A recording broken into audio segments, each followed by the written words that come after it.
सभी प्रभु प्रेमियों को मेरा प्यार भरा राधे राधे। इस वीडियो में हम चर्चा करेंगे एकादशी कब है। एकादशी जो इस बार बरुथनी एकादशी है। बरुथनी एकादशी वैशाख महीने के कृष्ण पक्ष की एकादशी का नाम है। बरुथनी एकादशी के दिन सभी पाप ताप क्लेश इन सब का नाश हो जाता है। इवन कई जो कष्ट हैं जीवन के, उन कष्टों का भी निवारण हो जाता है।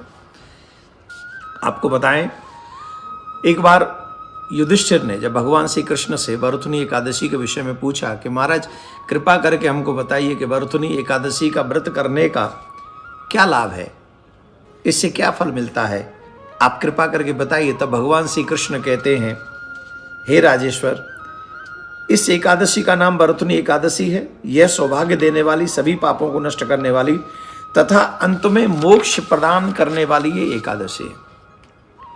इस एकादशी का व्रत करने से बहुत बड़ा लाभ मिलता है। प्राचीन काल की बात है, नर्मदा नदी के तट पर मानधाता नामक एक राजा राज कर रहे थे और उन्होंने राज्य के करने के उपरांत में, वैसे तो बड़े दानशील थे, तपस्वी थे, एक बार वो तपस्या करने के लिए जंगल में चले गए और वो वहां जंगल में एक वृक्ष के नीचे बैठकर तप कर रहे थे।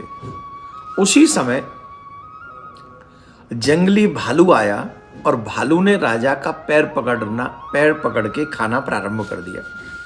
और जब वो पैर पकड़ के खाने लगा तो राजा यथावत अपनी उस तपस्या में बैठे रहे।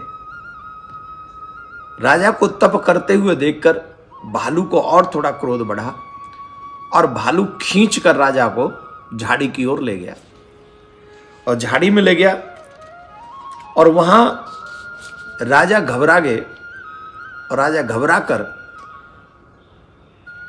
उन्होंने भगवान नारायण का स्मरण किया, भगवान को पुकारा और उनकी पुकार सुनने के बाद में भगवान एक क्षण भी विलंब किए बगैर तुरंत प्रकट हो गए और सुदर्शन चक्र से उन्होंने भालू का वध किया और राजा को कष्ट मुक्त किया। राजा से कहा कि मैं तुमसे बड़ा प्रसन्न हूं और तुमने बड़े मन से सेवा की है और तपस्या भी की है, इसलिए मैं तुमसे प्रसन्न हूं। पर राजा का पैर तब तक भालू खा चुका था, जो पैर था राजा का वो भालू खा चुका था। और इस बात को देखकर अपने पैर को राजा दुखी थे। तब भगवान ने कहा, तुम चिंता मत करो, तुम्हारा ये अंग सुंदर होगा, तुम मथुरा जाओ और मथुरा में जाकर बरुथनी एकादशी का व्रत करना, जमुना में स्नान करना और पूरे ढंग से उस व्रत का पारायण करना। तो इस पारायण के करने से, इस व्रत के करने से तुम्हारा पूरा अंग सुंदर हो जाएगा। ये जो तुम्हारा पैर भालू ने खा लिया ये भी ठीक हो जाएगा। भगवान को प्रणाम करके राजा मथुरा आए, उन्होंने बरुथनी एकादशी का व्रत किया और उसका ये फल हुआ कि राजा का अंग फिर से स्वस्थ हो गया।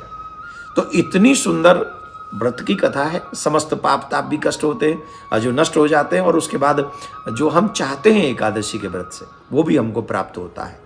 तो जीवन में सिर्फ पैर ही नहीं खाया भालू ने, तमाम चीज़ें खा रखी हैं समय के भालू ने।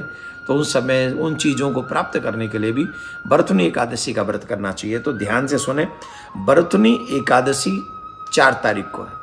हम जो व्रत करेंगे बरुथनी एकादशी हम 4 तारीख को व्रत करेंगे और पारायण 5 तारीख को है। पारायण का समय 5:28 से 8:50 तक हम लोग पारायण कर सकते हैं। तो ये बरुथनी एकादशी की व्रत की कथा थी, पारायण का समय था और 4 तारीख को, 4 मई को हम लोग बरुथनी एकादशी का व्रत करेंगे, ये हमको पता है। तो आइए हम सभी वैष्णवों को ये वीडियो शेयर कर दें। फिर एक बार कह रहा हूँ, जितने भी लोग व्रत रखा करें वो व्रत की कथा जरूर सुना करें, क्योंकि उसके बिना लाभ नहीं मिलता है। आप सबको बहुत बहुत शुभकामनाएं। एकादशी में आप सबके ऊपर कृपा करें, आप प्रसन्न रहें, प्रिया कांजू आपके ऊपर कृपा करें। राधे राधे।